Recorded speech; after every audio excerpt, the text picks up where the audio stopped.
housekeeper for his little boy, who was threatened with a tuberculous hip, together with a pile of old magazines and some tobacco, indeed whatever she could find lying about, not really wanted, but only littering the room, to give those poor fellows, who must be bored to death sitting all day with nothing to do but polish the lamp and trim the wick and rake about on their scrap of a garden, something to amuse them.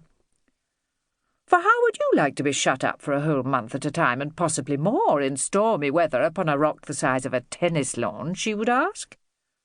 And to have no letters or newspapers, and to see nobody? If you were married, not to see your wife, not to know how your children were, if they were ill, if they had fallen down and broken their legs or arms, to see the same dreary waves breaking week after week, and then a dreadful storm coming, and the windows covered with spray, and birds dashed against the lamp, and the whole place rocking, and not to be able to put your nose out of doors for fear of being swept into the sea. How would you like that? She asked, addressing herself particularly to her daughters. So, she added rather differently, one must take them whatever comforts one can. It's due west, said the atheist Tansley, holding his bony fingers spread so that the wind blew through them, for he was sharing Mr. Ramsay's evening walk up and down the terrace. That is to say, the wind blew from the worst possible direction for landing at the Lighthouse. Yes, he did say disagreeable things, Mrs. Ramsay admitted.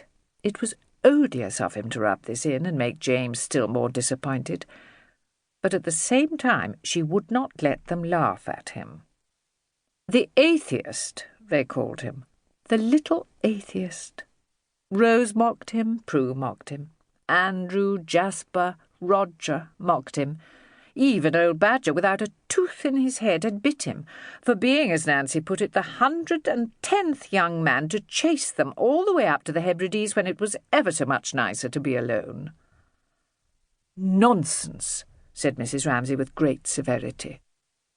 Apart from the habit of exaggeration which they had from her, and from the implication which was true that she asked too many people to stay and had to lodge some in the town, she could not bear incivility to her guests, to young men in particular who were poor as church mice, exceptionally able, her husband said, his great admirers, and come there for a holiday.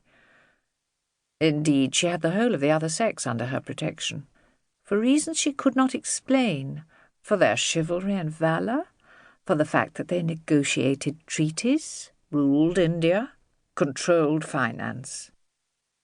Finally, for an attitude towards herself which no woman could fail to feel or to find agreeable, something trustful, childlike, reverential, which an old woman could take from a young man without loss of dignity, and woe betide the girl, pray heaven it was none of her daughters, who did not feel the worth of it and all that it implied to the marrow of her bones. She turned with severity upon Nancy. He had not chased them, she said. He had been asked. They must find a way out of it all. There might be some simpler way, some less laborious way, she sighed. When she looked in the glass and saw her hair grey, her cheeks sunk at 50, she thought possibly she might have managed things better. Her husband, money, his books. But for her own part she would never for a single second regret her decision, evade difficulties or slur over duties. She was now formidable to behold, and it was only in silence, looking up from their plates after she had spoken so severely about Charles Tansley, that her daughters, Prue, Nancy, Rose, could sport with infidel ideas which they had brewed for themselves of a life different from hers.